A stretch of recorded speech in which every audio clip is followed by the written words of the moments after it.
أشهد أن محمد رسول الله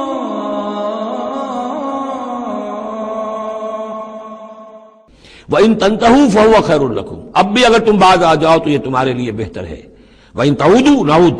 اگر دوبارہ اعادہ کرو گے ہم بھی یہی کچھ دوبارہ کریں گے۔ وَلَن تُغْنِيَ عَنْكُمْ فِئَتُكُمْ شَيْئًا، اور تمہاری یہ نفری اور جمعیت اور تمہاری یہ تعداد تمہیں کسی کام نہیں آ سکے گی۔ وَلَوْ كَثُرَتْ، خواہ وہ بہت ہو۔ وَأَنَّ اللَّهَ مَعَ الْمُؤْمِنِينَ، اور یہ کہ اللہ اہل ایمان کے ساتھ ہے۔ یا ایھا الذین آمنوا، اب یہ جو رکوع آ رہا ہے تیسرا، یہ بہت ہی جامع، بہت اہم ہے۔ اس میں سے دو جو تین آیتوں کے گروپ ہیں وہ تو خاص طور پر ہماری توجہ کی اور مسلمانوں نے پاکستان کی توجہ کے لیے بڑے اہم ہیں۔ یا ایھا الذین آمنوا اطیعوا اللہ ورسولہ ولا تولوا عنہ وانتم تسمعون، اہل ایمان اللہ اور اس کے رسول کی اطاعت کرو اور نہ منہ موڑو اس سے جبکہ تم سن رہے ہو۔ یعنی جب اللہ کے رسول نے کہا تھا کہ چلو بدر کی طرف، تو تمہاری یہ رد و قدا اور یہ پاؤں پیٹنا جس کو کہتے ہیں، یہ مختلف الفاظ اس کے لیے محاوروں میں آتے ہیں، تو یہ جو تم کر رہے تھے کیوں کر رہے تھے؟ جب اللہ اس کے رسول کی طرف سے بات آئی تھی تو ہر ایک کو کہنا چاہیے تھا سمینا واطعنا، جو آپ کا حکم ہو۔ اطیعوا اللہ واطیعوا الرسول ولا تولوا عنہ وانتم تسمعون، ظاہر بات ہے تمام مسلمانوں سے بات نہیں ہے، یہاں بھی ذہن میں رکھیے وہی جنہوں نے کمزوری دکھائی تھی ان کی طرف اشارہ ہے۔ ولا تکونوا کالذین قالوا سمعنا وهم لا يسمعون، ان لوگوں کے مانند نہ ہو جاؤ جو کہتے ہیں کہ ہم نے سن لیا، حقیقت میں وہ سنتے نہیں ہیں۔ یعنی دل اڑا ہوا ہے، طبیعت جو ہے وہ یکسو ہے ہی نہیں، تو کیا سننا ہے؟ سنا انسنا ہو گیا۔ ان شر الدواب عند اللہ الصم البکم الذین لا یعقلون، یقیناً تمام چوپایوں میں بدترین اللہ کے نزدیک یہی لوگ ہیں جو بہرے ہیں، گونگے ہیں اور عقل سے کام نہیں لیتے۔ اب یہ منافقین ہی کی طرف اشارہ ہو رہا ہے۔ وَلَوْ عَلِمَ اللَّهُ فِيهِمْ خَيْرًا، اگر اللہ تعالیٰ کے علم میں ہوتا کہ ان میں کوئی خیر ہے، لَأَسْمَعَهُمْ، اللہ انہیں سنا دیتا۔ وَلَوْ أَسْمَعَهُمْ، اگر اللہ انہیں سنا دیتا، لَتَوَلَّوْا، پھر بھی پیٹ موڑ جاتے، وَهُمْ مُعْرِضُونَ، وہ ہیں ہی اعراض کرنے والے۔ یہ گویا کہ چند آیات ہیں کہ جس میں خاص طور پر جو لوگ بھی اس وقت ریلیکٹنٹ تھے، جو بھی کسی طریقے سے اس میں جھجک رہے تھے، ان کے لیے تنبیہ۔ اب تین آیات آ رہی ہیں۔ یا ایھا الذین آمنوا استجیبوا للہ وللرسول اذا دعاکم لما یحییکم، اہل ایمان لبیک کہا کرو اللہ کی پکار پر، اور خاص طور پر رسول کی پکار پر جبکہ وہ تمہیں پکارے اس شے کے لیے جس سے تمہیں زندگی ملے گی۔ تم جنگ میں جانے کو سمجھ رہے ہو کہ موت کا دروازہ ہے، یہ تو اصل زندگی کا دروازہ ہے۔ ولا تقولوا لمن يقتل في سبيل الله اموات بل احياء ولكن لا تشعرون، تو یہ تو در حقیقت اللہ اور اس کے رسول جس چیز کی طرف تمہیں بلا رہے ہیں، حقیقی زندگی یہ ہے، روحانی زندگی یہ ہے، معنوی زندگی یہ ہے۔ یہ حیوانوں کی طرح جینا جو ہے یہ کوئی زندگی نہیں ہے، یہ تو در حقیقت اولئک کالانعام بل هم اضل، جو سورہ اعراف میں ہم پڑھ چکے ہیں، یہ حیوانوں کا سا زندگی گزارنا ہے۔ استجیبوا للہ وللرسول اذا دعاکم لما یحییکم واعلموا ان اللہ یحول بین المرء وقلبہ، اور جان لو اللہ تعالی بندے اور اس کے دل کے درمیان حائل بھی ہو جایا کرتا ہے۔ یعنی اگر اللہ کے رسول کی پکار سنی اور انسنی کر دی، پھر سنی انسنی کر دی، پھر اللہ تعالیٰ پردہ بن جائے گا، اب سننے ہی نہیں دے گا، معذور ہو جاؤ گے سننے سے۔ یہی وہ بات ہے جس کو کہیں کہتے ہیں ختم اللہ علی قلوبہم وعلی سمعہم، ان کے دلوں پر اللہ نے مہر کر دی ہے، ان کی سماعت پر، اور ہم پڑھ چکے ہیں سورہ انعام میں وَنُقَلِّبُ أَفْئِدَتَهُمْ وَأَبْصَارَهُمْ كَمَا لَمْ يُؤْمِنُوا بِهِ أَوَّلَ مَرَّةٍ، پہلی مرتبہ اگر نہیں کرو گے قبول تو پھر یہ ہے کہ تمہارے دل الٹ دیے جائیں گے، تمہاری نگاہیں الٹ دی جائیں گی۔ تو اس لیے بہت ہی ڈرنے کی بات ہے جو بھی مطالبہ دین کا سامنے آئے اور ایک دفعہ دل گواہ دے دے کہ ہاں ہے بات ٹھیک ہے، پھر اگر کرنی کترائے گا انسان تو یہیں سے سزا نقد شروع ہو جائے گی، پھر وہ صلاحیت سلب ہو جائے گی، پھر اللہ حائل ہو جائے گا، یعنی قانون خداوندی، سنت خداوندی حائل ہو جائے گی، پھر آپ کے دل پر مہر لگے گی، آپ کے کانوں کے پر مہر لگے گی، آپ کی آنکھوں پر پردے پڑ جائیں گے۔ یا ایھا الذین آمنوا استجیبوا للہ وللرسول اذا دعاکم لما یحییکم واعلموا ان اللہ یحول بین المرء وقلبہ وانہ الیہ تحشرون، اور یہ کہ بالآخر تو تمہیں سب کو اسی کی طرف جمع کیا جانا ہے۔ واتقوا فتنة لا تصیبن الذین ظلموا منکم خاصہ، اور ڈرو اس سزا سے، اس عذاب سے کہ جب آئے گا تو تم میں سے صرف گناہگاروں ہی کو اپنی لپیٹ میں نہیں لے گا۔ اس کا میں کل حوالہ دے چکا ہوں، بے گناہ بھی اس میں اگر اپنا فرض ادا نہیں کر رہے، فرض ادا نہ کرنا جرم ہے، وہ خود گناہ ہے، تم اگر دین کے لیے سرفروشی نہیں کر رہے تو یہ بھی تو گناہ ہے. ہاں ٹھیک ہے، میں نے یہ شراب نہیں پی، میں نے یہ نہیں کیا، میں نے سور نہیں کھایا، میں نے فلاں نہیں کیا، میں نے نمازیں پڑھی، ٹھیک ہے سب کچھ کیا، لیکن سوال یہ ہے کہ جو دین کا فرض تھا، دین کی نصرت تھی، اللہ کی اور اس کے دین کے لیے تن من دھن لگانا تھا، وہ نہیں کیا، وہ بھی تو جرم ہے. تو وَاعْلَمُوا، اور جان لو، ان اللہ یحول بین المرء وقلبہ وانہ الیہ تحشرون واتقوا فتنۃ لا تصیبن الذین ظلموا منکم خاصۃ وَاعْلَمُوا ان اللہ شدید العقاب، اور جان لو کہ اللہ سزا دینے میں بہت سخت ہے. وَاذْكُرُوا، یہ ہے خاص پاکستانی مسلمانوں کے لیے آیت. اور یاد کرو اذ انتم قلیلون، جب تم تھوڑی تعداد میں تھے، جیسے ہم بھی اقلیت کا خوف تھا ہمیں کہ ہم ہندوؤں کے مقابلے میں اقلیت ہیں. مستضعفون فی الارض، جنہیں زمین میں دبا لیا گیا تھا. تخافون ان یتخطفکم الناس، تمہیں اندیشہ یہ تھا کہ لوگ تمہیں اچک لے جائیں گے، اکثریت جو ہے وہ تمہیں ایکسپلائٹ کرے گی، معاشی اعتبار سے، سماجی اعتبار سے، لسانی اعتبار سے، مذہبی اعتبار سے. فآواکم، تو اللہ نے تمہیں پناہ کی جگہ دے دی. وأیدکم بنصرہ، اور تمہاری مدد کی ہے، خاص تائید کی ہے اپنی خاص نصرت سے. ورزقکم من الطیبات، اور تمہیں بہترین پاکیزہ رزق عطا کیا ہے، لعلکم تشکرون، تاکہ تم شکر کرو. یا ایھا الذین آمنوا لا تخونوا اللہ والرسول، اے ایمان مت خیانت کرو اللہ سے اور اس کے رسول سے. ایمان کا دم بھرنا اور پھر اس کے دین کو، اللہ کے دین کو مغلوب دیکھ کر بھی اپنے دھندے، اپنے کاروبار، اپنی جائیداد، اپنی ملازمت، اپنا پروفیشن، اسی چکر میں لگے رہنا، اس سے بڑی خیانت کیا ہوگی؟ بے وفائی ہے، غداری ہے، خیانت ہے. لا تخونوا اللہ والرسول، اللہ اور اس کے رسول کے ساتھ خیانت نہ کرو. وتخونوا اماناتکم وانتم تعلمون، اور نہ ہی اپنی آپس کی امانتوں میں خیانت کرو. سب سے بڑی خیانت تو اللہ کے ساتھ خیانت ہے. سب سے بڑی وہ امانت جو اللہ نے اپنی روح تم میں پھونکی ہے، اس کا حق اگر تم ادا نہیں کر رہے ہو تو سب سے بڑی خیانت یہ ہے، جس کو کہ فرمایا گیا ہے سورہ احزاب میں، ہم نے آسمانوں پر، زمین پر، پہاڑوں پر پیش کی. اِنَّا عَرَضْنَا الْأَمَانَةَ عَلَى السَّمَاوَاتِ وَالْأَرْضِ وَالْجِبَالِ فَأَبَيْنَ أَن يَحْمِلْنَهَا وَأَشْفَقْنَ مِنْهَا وَحَمَلَهَا الْإِنسَانُ. تو بہت بڑی بڑی امانتیں تمہارے پاس ہیں، دین کی امانت ہے، قرآن کی امانت ہے، شریعت کی امانت ہے، یہ سب امانتیں محمد رسول اللہ کی. وَأَنَّ اللَّهَ عِندَهُ أَجْرٌ عَظِيمٌ، اور یقیناً اللہ ہی کے پاس ہے بہت بڑا اجر. یا ایھا الذین آمنوا ان تتقوا اللہ یجعل لکم فرقانا وَاعْلَمُوا أَنَّمَا أَمْوَالُكُمْ وَأَوْلَادُكُمْ فِتْنَةٌ، اور جان لو تمہاری اولاد اور تمہارے اموال تمہارے لیے فتنہ ہے. یہی روکتے ہیں، یہی دو بیڑیاں ہیں جو پاؤں میں پڑی رہتی ہیں، مال اور اولاد. اولاد کو اعلیٰ سے اعلیٰ تعلیم دلانی ہے، اس کے لیے بڑی بڑی فیسیں دینی پڑتی ہیں، اس کے لیے ظاہر بات ہے کہ اپنا ایک ایک قطرہ جو ہے پسینے کا اور خون کا لگائیں گے تو کہیں جا کر وہ ساری چیزیں فراہم ہوگی. آدمی کھپ گیا اسی کے اندر، اولاد کے لیے یا مال کے لیے. پھر کہاں سے وقت لائیں دین کے لیے اور دین کے لیے نصرت کے لیے؟ کہاں کوئی رمق جسم کے اندر باقی رہ جاتی ہے. جان لو کہ تمہارے اموال اور تمہاری اولاد تمہارے لیے فتنہ ہے. فتنہ کہتے ہیں جس پر کسی کو پرکھا جائے، کسوٹی جس کے اوپر پرکھا جا رہا. وَأَنَّ اللَّهَ عِندَهُ أَجْرٌ عَظِيمٌ، اور یقیناً اللہ ہی کے پاس ہے بڑا اجر. یا ایھا الذین آمنوا ان تتقوا اللہ یجعل لکم فرقانا، اہل ایمان اگر تم اللہ کے تقوی پر برقرار رہو گے، تمہارے لیے فرقان، ایک کے بعد دوسری فرقان آتی رہے گی. پہلا فرقان تو یہ آ گیا ہے، یہ فتح جو تمہیں دی گئی. وَيُكَفِّرْ عَنْكُمْ سَيِّئَاتِكُمْ، اور یہ کہ تمہارے سے تمہاری جو کمزوریاں ہیں، برائیاں ہیں، وہ اللہ تعالیٰ دور کر دے گا. وَيَغْفِرْ لَكُمْ، اور بخش دے گا.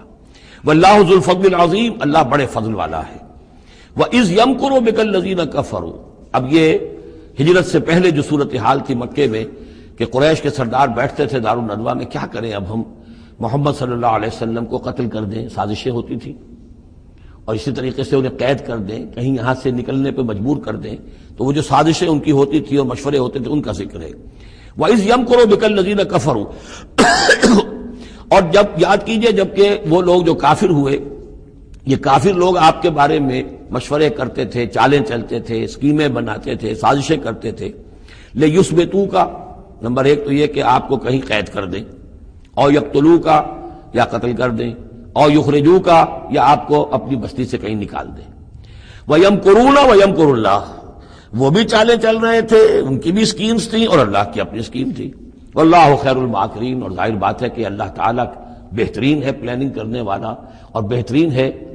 تدبیر فرمانے والا. وَإِذَا تُتْلَىٰ عَلَيْهِمْ آيَاتُنَا قَالُوا قَدْ سَمِعْنَا لَوْ نَشَاءُ لَقُلْنَا مِثْلَ هَٰذَا،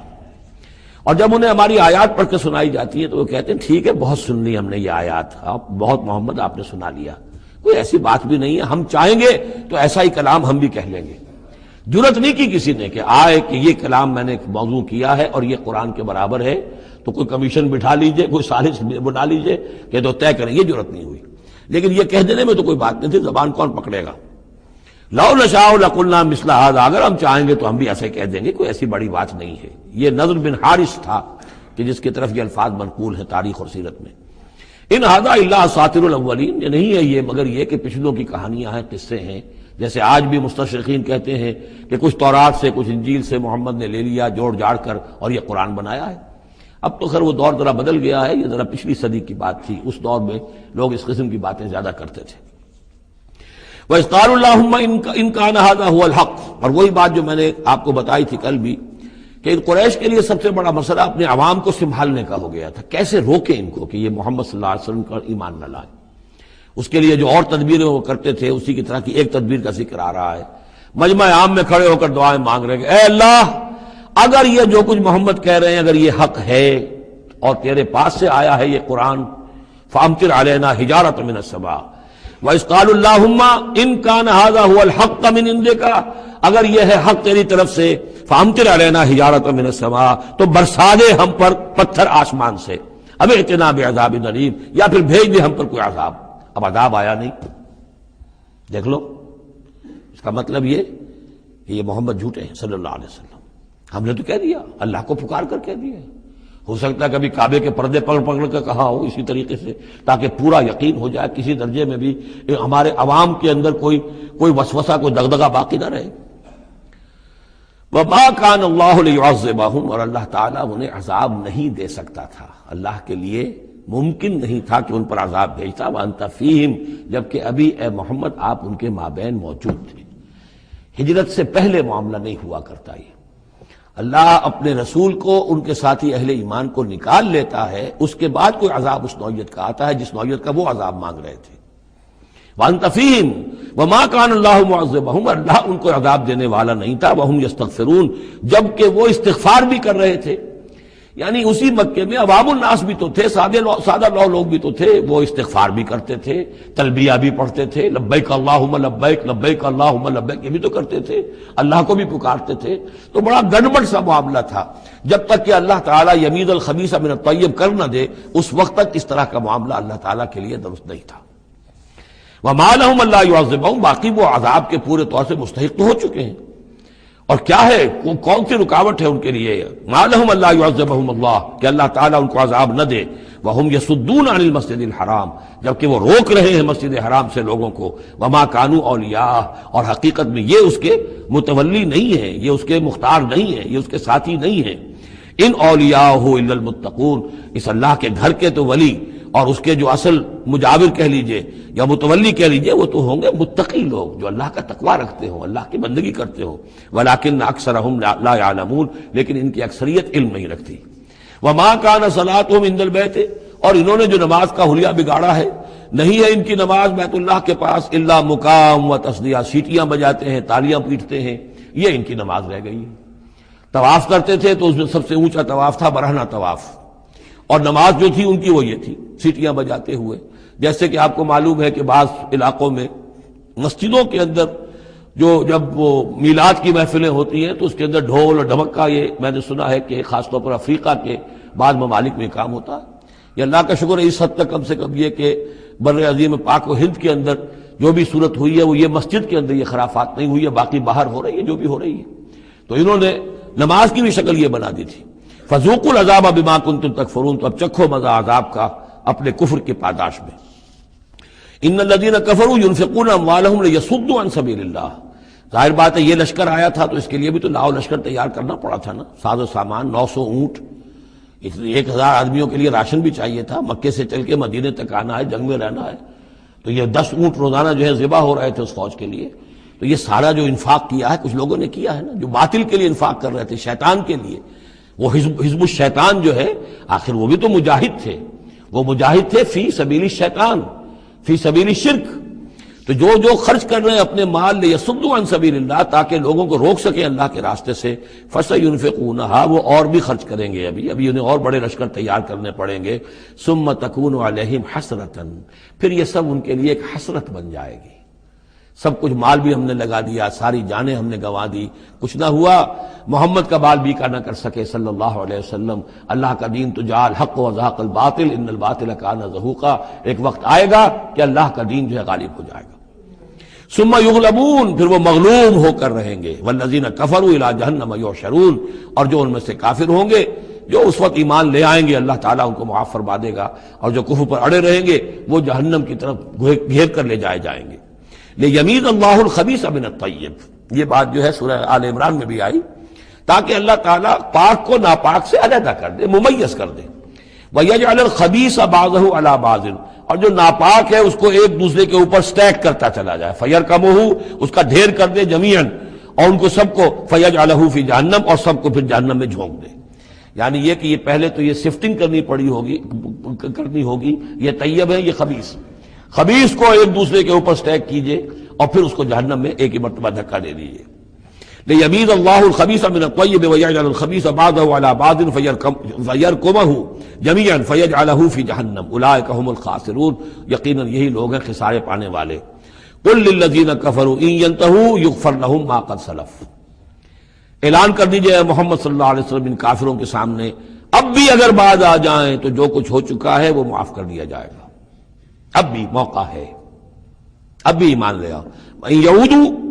اور اگر وہ اعادہ کریں گے، دوبارہ یہی کچھ کریں گے، فقط بدت سنت الاولین، تو پچھلوں کی بھی داستانیں گزر چکی ہیں، ان کی جو بھی کچھ ان پر ہوا ہے وہ سب کو معلوم ہے۔ اب ظاہر بات ہے کہ وہ مکی قرآن تو نازل ہو چکا تھا، سورہ اعراف بھی نازل ہو چکی، سورہ انعام بھی نازل ہو چکی، جو کچھ ہوا ہے قوم ہود کے ساتھ، قوم صالح کے ساتھ، قوم شعیب کے ساتھ، اس ساری داستانیں تو تھی، فقط مدد سنت الاولین، اگلوں کا جو طریقہ اور راستہ تھا وہ تو گزر چکا ہے، وہ سب کے سامنے آ چکا ہے۔ وَقَاتِلُوهُمْ حَتَّى لَا تَكُونَ فِتْنَةٌ وَيَكُونَ الدِّينُ كُلُّهُ لِلَّهِ، یہ سورہ بقرہ میں بھی آیت آئی تھی اور اب آئی ہے اضافی شان کے ساتھ۔ یعنی اے مسلمانوں، اب تمہاری یہ دعوت و تحریک جو ہے یہ اس مرحلے میں داخل ہو گئی، آرمڈ کانفلکٹ۔ اب یہ 15 برس کے بعد حضور نے جب دعوت کا آغاز کیا ہے مکے میں، اس کے بعد سے 15 برس گزر چکے، اب وہ دعوت، تنظیم، تربیت، صبر محض کا دور ختم ہوا، پیسو ریزسٹنس کا دور ختم ہوا، اب ایکٹیو ریزسٹنس کی محمد نے صلی اللہ علیہ وسلم اقدام کیا، اور اقدام کے نتیجے میں آخری اور چھٹا مرحلہ آ گیا، یعنی عام کانفلکٹ۔ اب تلوار سے ٹکرا چکی، اب تمہاری تلواریں نیام میں نہیں جائیں گی جب تک کام مکمل نہ ہو جائے، اور کام کی تکمیل کیا ہے؟ فتنہ بالکل ختم ہو جائے۔ وَقَاتِلُوهُمْ حَتَّى لَا تَكُونَ فِتْنَةٌ، فتنہ وہ کیفیت ہے کہ جس میں ایمان پر قائم رہنا، ایمان پر عمل کرنا مشکل ہو جائے۔ جب باطل کا غلبہ ہے تو ایک بندہ مومن کے لیے ایمان پر پوری طریقے سے کاربند ہونا مشکل ہے، لہذا اس صورتحال کو ختم کرو، یعنی اب دین کا غلبہ ہو جائے۔ حَتَّى لَا تَكُونَ فِتْنَةٌ وَيَكُونَ الدِّينُ كُلُّهُ لِلَّهِ، دین بھی جزوی نہیں، کل کا کل دین اللہ ہی کے تابع آ جائے۔ فَإِنِ انْتَهَوْا فَإِنَّ اللَّهَ بِمَا يَعْمَلُونَ بَصِيرٌ، پھر اگر وہ باز آ جائے تو جو کچھ وہ کر رہے ہیں اللہ اسے دیکھ رہا ہے۔ وَإِن تَوَلَّوْا، اور اگر پیٹھ موڑ لیں، وَاعْلَمُوا، تو اے مسلمانوں تم یہ جان لو، أَنَّ اللَّهَ مَوْلَاكُمْ، اللہ تمہارا مولا ہے، تمہارا ولی ہے، ساتھی ہے، مددگار ہے، پشپناہ ہے۔ نعم المولا ونعم النصیر، کیا ہی اچھا ہے وہ حمایتی اور کیا ہی خوب ہے وہ مددگار۔ وَاعْلَمُوا أَنَّمَا غَنِمْتُم مِّن شَيْءٍ فَأَنَّ لِلَّهِ خُمُسَهُ وَلِلرَّسُولِ وَلِذِي الْقُرْبَى وَالْيَتَامَى وَالْمَسَاكِينِ وَابْنِ السَّبِيلِ إِن كُنتُمْ آمَنتُم بِاللَّهِ وَمَا أَنزَلْنَا عَلَىٰ عَبْدِنَا يَوْمَ الْفُرْقَانِ يَوْمَ الْتَقَى الْجَمْعَانِ وَاللَّهُ عَلَىٰ كُلِّ شَيْءٍ قَدِيرٌ صدق اللہ العظیم۔ اب یہاں وہ مال غنیمت کا حکم بیان ہو رہا ہے۔ وَاعْلَمُوا، جان لو، انما غنمتم من شیء، جو بھی غنیمت تمہیں حاصل ہوئی ہے، فَأَنَّ لِلَّهِ خُمُسَهُ، تو اس کا خمس، 5واں حصہ تو اللہ کے لیے ہے، وَلِلرَّسُولِ، اور رسول کے لیے ہے، وَلِذِي الْقُرْبَى، اور رسول کے قرابت داروں کے لیے ہے۔ یہ بات سمجھ لیجئے یہاں اچھی طرح کہ در حقیقت حضور صلی اللہ علیہ وسلم کا جو معاش کا معاملہ تھا، جب تک آپ مکے میں تھے، حضرت خدیجہ الکبریٰ رضی اللہ تعالی عنہا کی دولت جو ہے اس سے آپ کا کام چل رہا تھا، جو بھی بچا کچا ان کا سرمایہ تھا۔ مدینے میں آ کر ظاہر بات ہے کہ اب آپ کے پاس اپنا کوئی ذریعہ معاش نہیں تھا، نہ آپ کوئی تجارت کرتے تھے، تو اب آپ کے اخراجات اور پھر یہ کہ آپ کے بھی قرابت دار ہیں، آپ کی ازواج مطہرات ہیں، ان کے اخراجات کہاں سے آئیں گے؟ تو مال غنیمت میں سے خمس جو ہے وہ اس کام کے لیے رکھ لیا گیا، گویا وہ بیت المال کا حصہ ہوگا، اور بیت المال ہی کفالت کرے گا حضور کی بھی اور حضور کے قرابت داروں کی بھی۔ اس کے علاوہ اس بیت المال میں یتامى والمساکین وابن السبیل، اس میں حصہ ہوگا یتیموں کے لیے بھی اور مساکین اور محتاجوں کے لیے بھی اور مسافروں کے لیے بھی۔ یہ گویا کہ پانچواں حصہ مال غنیمت کا تو ہو گیا، سرکار سمجھ لیجیے سرکاری ہو گیا، لیکن اس سرکار میں سب سے بڑا خرچ جو ہے وہ در حقیقت محمد رسول اللہ صلی اللہ علیہ وسلم کے ذاتی آپ کے اخراجات، آپ کے ازواج مطہرات کا نان نفقہ، آپ کے قرابت داروں کا ذوی القربہ، جس میں آپ کو بھی تو ظاہر بات ہے کہ کچھ نہ کچھ صلہ رحمی آپ فرماتے تھے، تو اس کے لیے، اور یہ کہ یتیموں اور مساکین کے لیے وابن السبیل۔ ان کنتم آمنتم باللہ، اگر تم ایمان رکھتے ہو اللہ پر، وما انزلنا علی عبدنا، اور اس شے پر جو ہم نے نازل کی اپنے بندے پر، یوم الفرقان، فیصلے کے دن، یعنی جو شے نازل کی وہ ہے غیبی امداد، نصرت غیبی، جو فرشتے آئے۔ ظاہر بات ہے کہ وہ ایک انسین جو ہے غیب کا معاملہ ہے، فرشتوں کو دیکھا تو کسی نے نہیں، تو جیسے وحی آتی تھی حضرت جبرائیل لے کر آتے تھے تو اس پر ایمان رکھتے ہو کہ یہ قرآن جو ہے اللہ کی طرف سے ہے، ایسے ہی تمہیں یقین ہونا چاہیے کہ اللہ تعالیٰ نے اپنا وہ وعدہ پورا فرمایا اور اللہ تعالیٰ نے فرشتے بھیجے۔ تو اگر تمہیں وہ یقین ہے تو پھر تم اس حکم کو پورے طور پر یوں سمجھیے کہ دلی طور پر اس کو قبول کرو، خوش دلی کے ساتھ پوری طریقے سے، کہ خمس جو ہے وہ تو اللہ اور اس کے رسول کا، بیت المال کا۔ بقیہ کے بارے میں حضور نے فرما دیا کہ 4/5 جو ہے یہ اب تقسیم ہو جائے گا مجاہدین کے درمیان۔ اس میں اس سے کوئی بحث نہیں ہے کہ کس نے کتنا جمع کیا، سارا مال ایک جگہ جمع ہوگا اور پھر اس کے حصے لگیں گے، چاہے کوئی پہرے پر تھا، جنگ کی نوبت ہی نہیں آئی، چاہے یہ کہ کوئی باقاعدہ جنگ میں کسی نے حصہ لیا، چاہے کسی نے مال غنیمت جمع کیا، چاہے نہیں کیا، جو بھی جنگ میں ہے ان کو برابر کا حصہ ملے گا۔ اس میں یہ ہے کہ جو سواریوں والے تھے انہیں دوہرا، اور جو پیدل تھے انہیں اکیلا، اس لیے کہ سواریاں اگر کسی کا اونٹ ہے، کسی کا گھوڑا ہے، 2 گھوڑے بھی تھے، تو ظاہر بات ہے کہ اس کے چارے وغیرہ کا بندوبست وہ خود اپنے پاس سے کرتا تھا، کوئی سپلائی لائنز تو آج کل کی جس طرح فوجوں کی ہوتی ہیں وہاں موجود نہیں تھی، لہذا جو مجاہد تھا کہ جو سوار تھا گھوڑے پر یا اونٹ پر، جس کا اپنا گھوڑا تھا، اپنا اونٹ تھا، اس کو دوہرا حصہ، اور جو عام پیادہ جو مجاہد تھا اس کو اکیلا۔ وَاعْلَمُوا أَنَّمَا غَنِمْتُم مِّن شَيْءٍ فَأَنَّ لِلَّهِ خُمُسَهُ وَلِلرَّسُولِ وَلِذِي الْقُرْبَىٰ وَالْيَتَامَىٰ والمساکین وابن السبیل ان کنتم آمنتم باللہ وما انزلنا علی عبدنا یوم الفرقان یوم التقى الجمعان،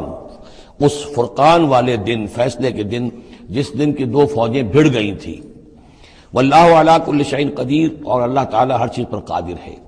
اذ انتم بالعدوۃ الدنیا وهم بالعدوۃ القصویٰ، اصل میں یہ جو وادی ہے جس میں بدر واقع ہوا ہے، یہ ایک گھاٹی سی ہے جو دونوں کناروں کے اوپر تو بہت تنگ ہے لیکن درمیان میں بہت کھل کر میدان بن جاتا ہے۔ اس کا ایک سرا جو ہے وہ شمال کی طرف نکل جاتا ہے اور وہ جا رہا ہے شام کی طرف، ایک سرا جنوب کی طرف ہے اور وہ جاتا ہے مکے کی طرف، ایک مشرق کی طرف آتا ہے کہ جو مدینے کی طرف آ رہا ہے، اور اکثر و بیشتر جو پہلے حاجی جاتے تھے وہ اسی راستے پر تھے، یہی راستہ تھا۔ اب تو جو نیا طریق الہجرہ بڑی اعلیٰ سڑک بن گئی ہے تو لوگوں کو ان مقامات سے گزرنے کا موقع نہیں ملتا، ورنہ بدر سے ہو کر ہی راستہ گزرتا تھا۔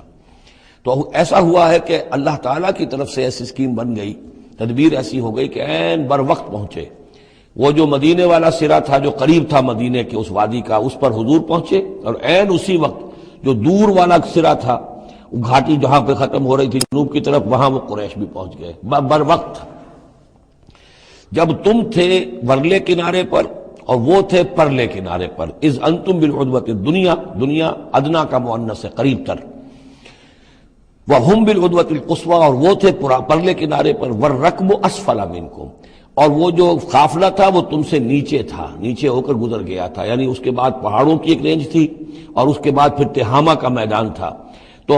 ابو سفیان نے یہ کیا تھا کہ قافلے کو لے کر اس بدر کی گھاٹی میں داخل ہی نہیں ہوئے،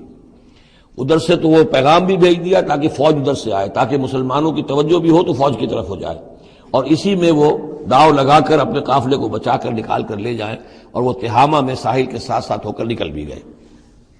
وَلَوْ تَوَاعَدتُّمْ لَاخْتَلَفْتُمْ فِي الْمِيعَادِ، اور اگر تم لوگوں نے آپس میں معاہدہ کیا ہوتا کہ فلاں وقت پر ہمیں پہنچنا ہے، ہو سکتا ہے کہ تم ایک ساتھ نہ پہنچ سکتے، اختلاف ہو جاتا، جیسے اپوائنٹمنٹ ہوتی ہے فلاں وقت پہ میں بھی پہنچوں گا آپ بھی پہنچ جائے تو کچھ نہ کچھ آگے پیچھے ہو جاتا ہے۔ تو اگر تم طے کر کے بھی آتے تو اتنا نہ ہوتا جتنا کہ ہم نے اپنی مشیت اپنی تدبیر سے کر دیا کہ عین وقت پر تمہیں وہاں پہنچا دیا۔ اس کی وجہ کیا تھی؟ ہم چاہتے تھے کہ یہ ٹکراؤ ہو جائے اور یہ بات واضح ہو جائے کہ جان لیں اہل مکہ کہ اللہ تعالیٰ کی نصرت کس کے ساتھ ہے، اس کے عوام بھی سمجھ لیں۔ وَلَٰكِن لِيَقْضِيَ اللَّهُ أَمْرًا كَانَ مَفْعُولًا، لیکن یہ سب کچھ لیے ہوا تاکہ اللہ تعالیٰ طے کر دے وہ شے، فیصلہ کر دے کہ جو ہو کر رہنی ہے، كَانَ مَفْعُولًا لِيَهْلِكَ مَنْ هَلَكَ عَنْ بَيِّنَةٍ، تاکہ اب جسے ہلاک ہونا ہے وہ ہلاک ہو بات کے واضح ہو جانے کے بعد۔ اب بھی عوام کی اگر آنکھیں نہیں کھلتی تو پھر گویا کہ وہ پھر مورد الزام خود ہے۔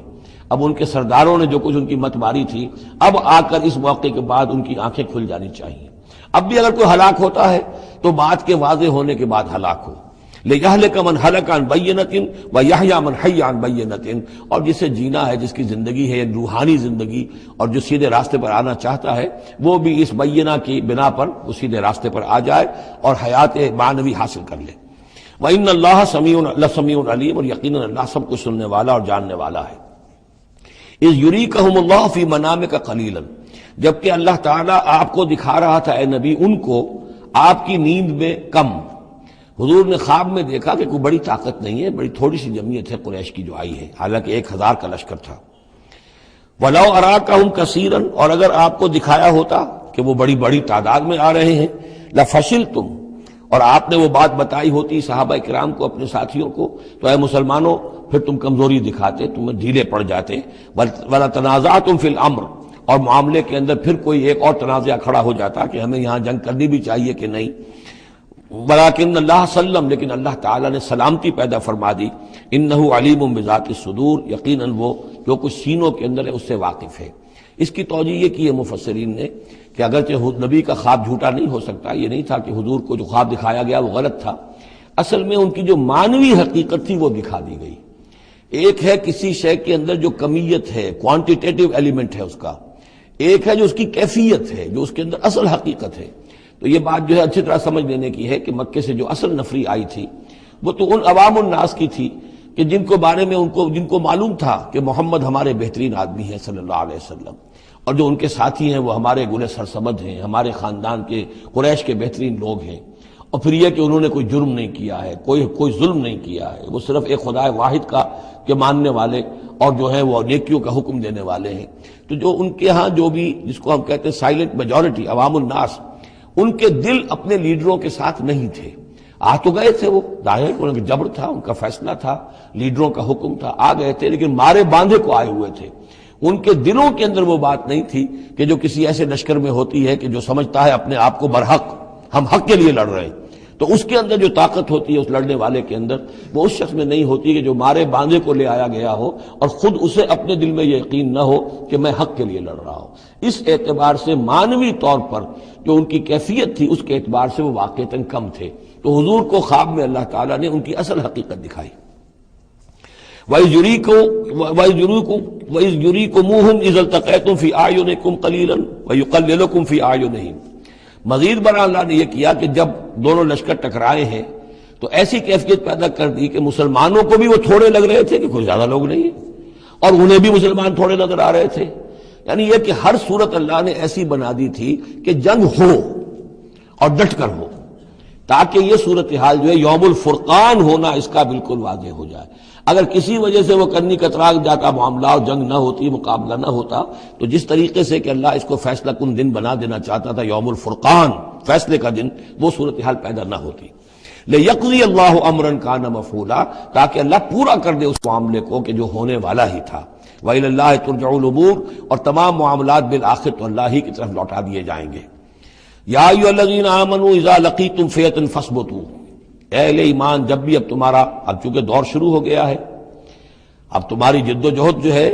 وہ آخری مرحلے میں داخل ہو چکی ہے، مسلح تصادم کا آغاز ہو چکا ہے، اور یہ تو ابھی پہلی جنگ ہے، ابھی جنگیں اور آنی ہیں، اگلے ہی سال غزوہ احد ہو گیا۔ جب بھی تمہارا مقابلہ ہو کسی فوج سے فاثبتوا، پہلا حکم تو یہ ہے کہ پھر ثابت قدم رہو، قدم جمائے رکھو۔ دوسرا حکم وذکروا اللہ کثیرا، اور اللہ کا ذکر کرو کثرت کے ساتھ، لعلکم تفلحون، تاکہ تم فلاح پاؤ۔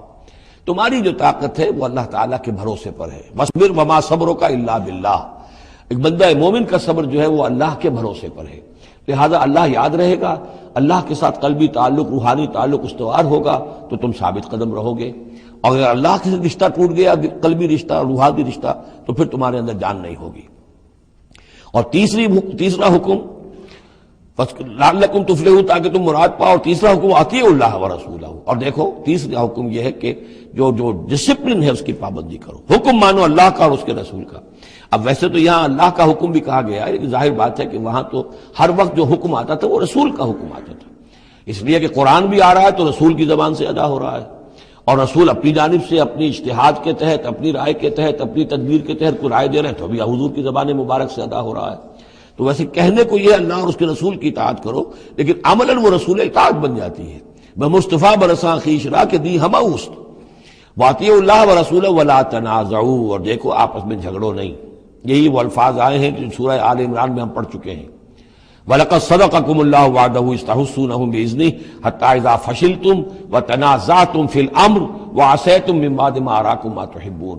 اب یہ 1 سال بعد ہونے والا ہے، یہ 1 سال پہلے ان سے کہا جا رہا ہے نظم کی پابندی کرو، اطاعت رسول پر کاربند رہو، ولا تنازعوا، اختلاف نہ کرو، جھگڑا نہ ڈالو، فتفشلوا، تو تم ڈھیلے پڑ جاؤ گے، وتذهب ريحكم، اور تمہاری ہوا اکھڑ جائے گی، واصبروا، اور ثابت قدم رہو، ان اللہ مع الصابرین، یقیناً اللہ تعالیٰ صابروں کے ساتھ ہے، اللہ کی نصرت، تائید اہل صبر کے ساتھ ہے۔ ولا تکونوا كالذین خرجوا من دیارہم بطرا ورئاء الناس، ان لوگوں کے مانند نہ ہو جانا کبھی جو نکلے تھے اپنے گھروں سے اتراتے ہوئے، اینٹتے ہوئے، اکڑتے ہوئے لوگوں کو دکھانے کے لیے۔ یہ وہ قریش کا لشکر جب چلا ہے تو ابو جہل نے جو بھی ساز و سامان کیا تھا اس کے لیے ڈھول ڈھمکا بھی تھا، اور اس کے ساتھ جو ہے ہر طرح کا لاؤ لشکر، تو وہ تو جا رہے تھے بالکل اس خیال سے کہ فتح ہماری ہے ہی ہے اور ہم مسل کر رکھ دیں گے، جیسے مچھر کو مسل دیا جاتا ہے، یہ مسلمان ہیں کتنے، وہ جو ہے خوب اپنے شان و شوکت کا مظاہرہ کرتے ہوئے جا رہے تھے۔ وَيَصُدُّونَ عَن سَبِيلِ اللَّهِ، اور حقیقت کیا تھی کہ اللہ کے راستے سے روک رہے تھے۔ وَاللَّهُ بِمَا يَعْمَلُونَ مُحِيطٌ، اور جو کچھ وہ کر رہے تھے اللہ اس کا احاطہ کیے ہوئے تھا، اللہ کے قابو سے باہر جانے والی ان کی کوئی تدبیر نہیں تھی۔ وَإِذْ زَيَّنَ لَهُمُ الشَّيْطَانُ أَعْمَالَهُمْ، اور جبکہ شیطان نے ان کے لیے ان کے اعمال کو مزین کر دیا تھا۔ وَقَالَ لَا غَالِبَ لَكُمُ الْيَوْمَ، اور اس نے ان کے کان میں یہ پھونک ماری تھی، یہ وسوسہ ڈالا تھا، آج تم پر کوئی غالب نہیں آ سکتا۔ مکے سے نکلی ہو نفری اور 1000 کی، یہ تو گویا کہ بڑی انہونی سی بات تھی، عرب کے اندر اس طرح کے مواقع بہت کم آتے تھے، تو گویا کہ وہ نے پٹیاں پڑھاتا آ رہا تھا، پھونکے مارتا آ رہا تھا، آپ پر کوئی غالب نہیں آ سکتا۔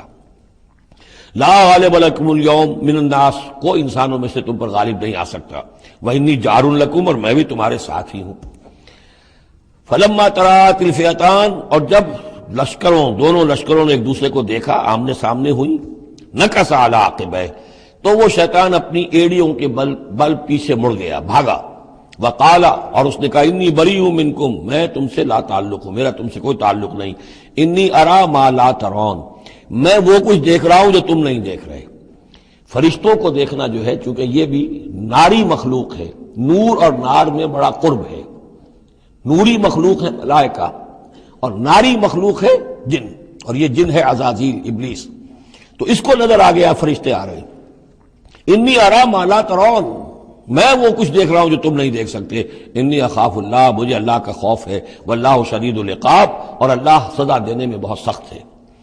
اذ یقول المنافقون والذین فی قلوبہم مرض، اب یہ ایک نقشہ تو یہ تھا کہ جب چلے آ رہے تھے قریش کا لشکر لے کر ابو جہل اور اس کے ساتھی سردار، اور ادھر شیطان بھی ان کو پہلے تو پیٹ ٹھوکتا ہوا آ رہا ہے، اور عین وقت پر جو ہے وہ ان کو ساتھ چھوڑ کر بھاگا ہے۔ ادھر جب مدینے کے اندر اب جہاں وہاں سے مسلمان چلے تھے، حضور چلے تھے، تو جو کوئی منافق پیچھے رہ گئے تھے وہ اب باتیں کر رہے تھے۔ اذ یقول المنافقون والذین فی قلوبہم مرض، جبکہ کہہ رہے تھے وہ منافق لوگ اور وہ لوگ کہ جن کے دلوں میں روگ تھا، غر ہؤلاء دینہم، ان مسلمانوں کو تو ان کے دین نے بالکل دھوکے میں ڈال دیا ہے، مت ماری گئی ہے، دماغ خراب ہو گیا ہے، قریش سے ٹکرانے چلے ہیں، ان کی عقل جواب دے گئی ہے۔ ہم تو پہلے بھی سمجھتے تھے کہ یہ سفہاء ہیں، بے وقوف ہیں، احمق ہیں، لیکن اب تو معلوم ہوتا ہے کہ سرے سے مت ماری گئی۔ غرہ ہؤلاء دینہم، ان کے دین نے ان کی مت مار دی۔ ومن یتوکل علی اللہ فإن اللہ عزیز حکیم، انہیں کیا پتا کہ جو کوئی توکل کرے اللہ پر تو اللہ تعالیٰ زبردست ہے، حکمت والا۔ وَلَوْ تَرَىٰ يَتَوَفَّى الَّذِينَ كَفَرُوا الْمَلَائِكَةُ، اور کاش تم دیکھ سکتے جب کہ قبض کرتے ہیں فرشتے ان کافروں کو، ان کی جانوں کو، یضربون وجوہہم، ان کے چہروں پر ضرب لگاتے ہوئے، وادبارہم، اور ان کی پیٹھوں پر، وذوقوا عذاب الحریق، اور کہتے اب چکھو جلنے کا عذاب، ذالک بما قدمت ایدیکم، اور یہ وہ کچھ ہے جو تمہارے اپنے ہاتھوں نے آگے بھیجا ہے، وان اللہ لیس بظلام للعبید، اور یہ کہ اللہ تو ہرگز اپنے بندوں کے حق میں ظالم نہیں ہے، ظلم کرنے والا نہیں ہے۔ کداب آل فرعون والذین من قبلہم، جیسے کہ معاملہ ہوا آل فرعون کا اور ان کا جو ان سے پہلے تھے۔ آل فرعون سے پہلے قوم شعیب سے پہلے سدوم اور عمورہ کی بستیاں، ان سے پہلے قوم سمود، ان سے پہلے قوم عاد، ان سے پہلے قوم نوح، یہ ہم سورہ اعراف کے اندر یہ ساری چیزیں پڑھ کر آئے۔ کذاب آل فرعون والذین من قبلہم کفروا بآیات اللہ، انہوں نے بھی اللہ کی آیات کا کفر کیا، فأخذہم اللہ بذنوبہم، تو اللہ نے پکڑ لیا انہیں ان کے گناہوں کی پاداش میں۔ ان اللہ قوی شدید العقاب، یقیناً اللہ تعالیٰ قوی ہے، قوت والا ہے، زور آور ہے، اور سزا دینے میں سخت ہے۔ ذالک بان اللہ لم یکن مغیرا نعمۃ انعمها علی قوم حتی یغیروا ما بانفسہم، یہ اس لیے ہے کہ اللہ تعالیٰ کا یہ طریقہ نہیں ہے کہ کوئی نعمت جو اس نے کسی قوم کو دی ہو اس میں تغیر کر دے جب تک کہ وہ قوم اپنے اندر کی کیفیت کو متغیر نہ کر دے۔ یعنی یہ ہر قوم جو اٹھی تھی اسی شکل میں اٹھی تھی کہ اللہ تعالیٰ نے ایک نبی بھیجا، جیسے کہ قوم ہود ختم ہوئی تو حضرت ہود اور ان کے ساتھیوں کے ذریعے سے ایک نئی قوم وجود میں آئی جو آگے چل کر سمود کہلائی۔ تو یہ لوگ کون تھے؟ یہ لوگ تھے جن کو اللہ نے نعمت دی تھی، انعام دیا تھا، احسان کیا تھا، ایمان انہیں ملا تھا، لیکن جب انہوں نے اپنی اس نعمتوں کو بدل دیا، کفر کی روش پر آ گئے، توحید کی پگڈنڈی چھوڑ کر، توحید کی شاہراہ کو چھوڑ کر شرک کی پگڈنڈیوں پہ مڑ گئے، تو پھر اللہ تعالیٰ کی نعمت بھی تبدیل ہو جاتی ہے، اللہ تعالیٰ نعمت سلب کر لیتا ہے، انعام کی جگہ پر اللہ کا عذاب آ جاتا ہے۔ ذالک بان اللہ لم یکن مغیرا نعمۃ انعمها علی قوم حتی یغیروا ما بانفسہم، یہی ہے جو مضمون آگے بھی آئے گا سورہ رعد میں بھی، اور اس کو پھر یہ کہ اردو میں بھی ایک شعر میں لوگوں نے پیش کیا ہے کہ خدا نے آج تک اس قوم کی حالت نہیں بدلی، نہ ہو جس کو خیال آپ اپنی حالت کے بدلنے کا۔ قوموں کے اپنے اندر کے حالات بدلتے ہیں تو پھر تقدیر بدلتی ہے، صرف خواہش سے، وشفل تھنکنگ سے، امانی سے کوئی بات نہیں ہوا کرتی۔ اور قوم ظاہر بات ہے کہ افراد پر مشتمل ہوتی ہے، پہلے کچھ افراد بدلیں گے، ان کے اندر قلب ماہیت ہوگی، ان کا باطن بدلے گا، ان کی سوچ، ان کے نظریات، ان کے خیالات، ان کے مقاصد، ان کی دلچسپیاں، ان کی امنگیں تبدیل ہو جائیں گی۔ یہ اندر کے بدلے ہوئے لوگ جو ہیں جب کثیر تعداد میں ہوں گے تو پھر یہ مل جل کر زور لگائیں گے، طاقت لگائیں گے، معاشرے کو بدل دیں گے، اور پھر یہ اس طریقے سے کہ انقلاب آئے گا۔ چون بجاں در رفت جہاں دیگر شود، جہاں چو دیگر شد جہاں دیگر شود، جب یہ قرآن کسی کے اندر اتر جاتا ہے اس کے اندر ایک تبدیلی آ جاتی ہے، بالکل بدل جاتا ہے انسان اندرونی طور پر، اور یہ اندرونی تبدیلی ہے جو عالمی انقلاب تک ممتد ہو سکتی ہے۔ واللہ سبحان اللہ سمیع علیم، اللہ سب کچھ سننے والا جاننے والا ہے۔ کذاب آل فرعون، جیسے کہ دستور تھا یا ہوا معاملہ آل فرعون کا، والذین من قبلہم، اور جو ان سے پہلے تھے، کذبوا بآیات ربہم، انہوں نے اپنے رب کی آیات کو جھٹلایا، فاہلکناہم بذنوبہم، تو ہم نے ان کو ہلاک کر دیا ان کے گناہوں کی پاداش میں، واغرقنا آل فرعون، اور آل فرعون کو ہم نے غرق کر دیا، وکل کانوا ظالمین، اور یہ سب کے سب ظالم تھے۔